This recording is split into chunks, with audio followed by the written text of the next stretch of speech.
السلام علیکم ورحمۃ اللہ وبرکاتہ۔ یہ ایک سچا واقعہ ہے۔ ایک عالم دین حج کی سعادت کے لیے مکہ معظمہ تشریف لے گئے۔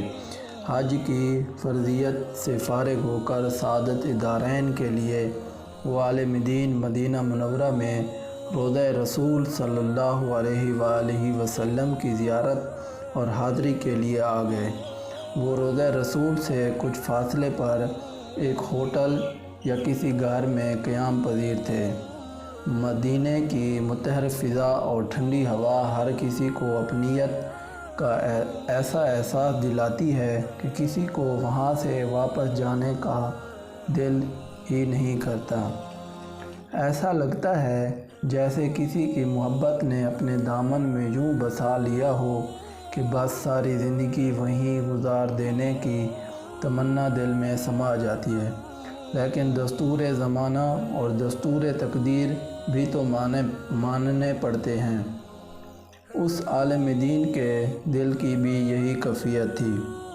اس کا دل تو یہی چاہتا تھا کہ بس اب باقی ساری زندگی اسی کوچہ ساقی کوثر صلی اللہ علیہ وآلہ وسلم میں بیت جائے، لیکن ظاہری حقیقت یہی تھی کہ ان کی مدینے سے روانگی کا دن تیزی سے قریب آ رہا تھا۔ ایک دن وہ صبح کا ناشتہ کرنے کے لیے گھر سے نکلے۔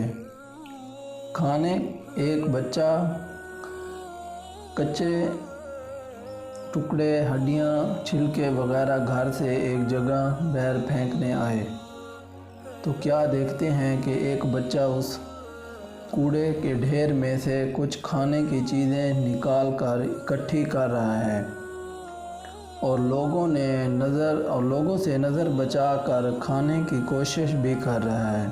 اس کے تیور بتا رہے تھے کہ وہ انتہائی مفلس گھرانے سے تعلق کرتا ہے۔ عالم دین سے یہ کیفیت دیکھ کر رہا نہ گیا۔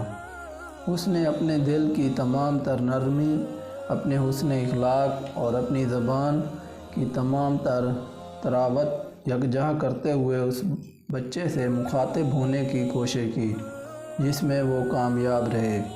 ایسی کیفیت میں اس بچے سے مخاطب ہونا کسی نازک کانچ کے برتن کو ہاتھ میں لینے سے کم حساس نہ تھا۔ وہ بچے کو اس کی غربت کا احساس دلائے بغیر اس سے کچھ باتیں کرنا چاہتے تھے۔ وہ عالم دین اس بچے سے شفقت بھری باتیں کرتے کرتے اسے اپنی رہائش گاہ پر لے گئے۔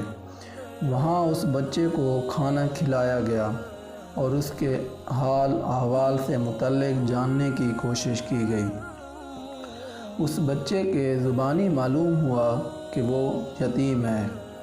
اس کی ماں کی مالی حالت اتنی سخت نہیں رکھتی کہ وہ اس کی تعلیم اور اچھے گزر اوقات کا بندوبست کر سکے، لہٰذا وہ بچہ اپنی باقی بہن بھائیوں کی طرح حالات کے رحم و کرم کے سپرد کیا جا چکا ہے۔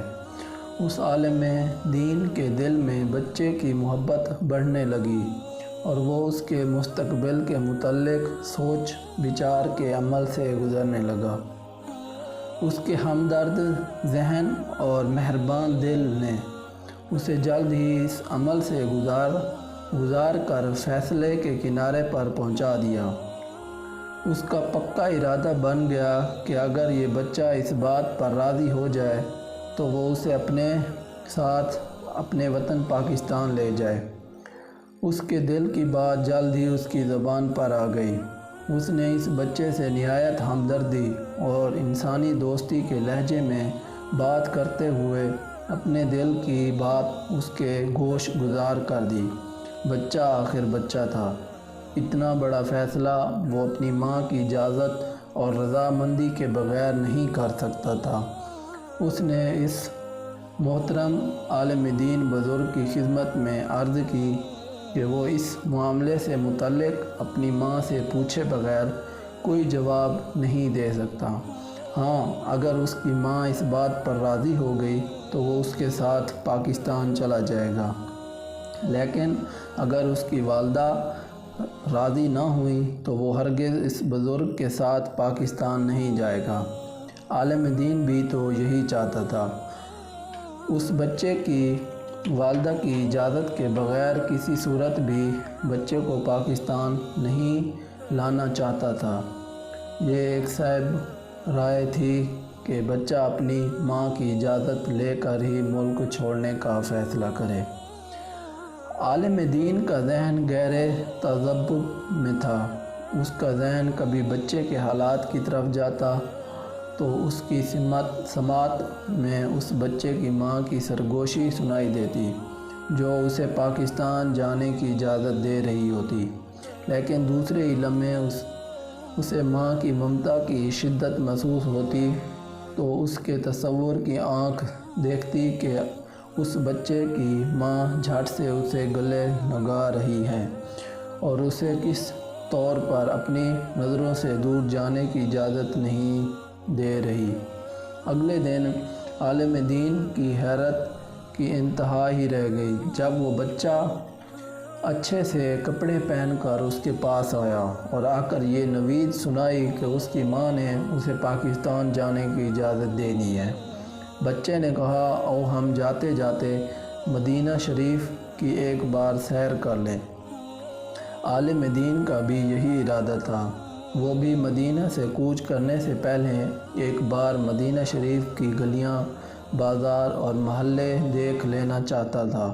چنانچہ وہ عالم دین اور وہ بچہ ایک دوسرے کے ساتھ ساتھ مدینہ شریف کی سیر کو نکل پڑے۔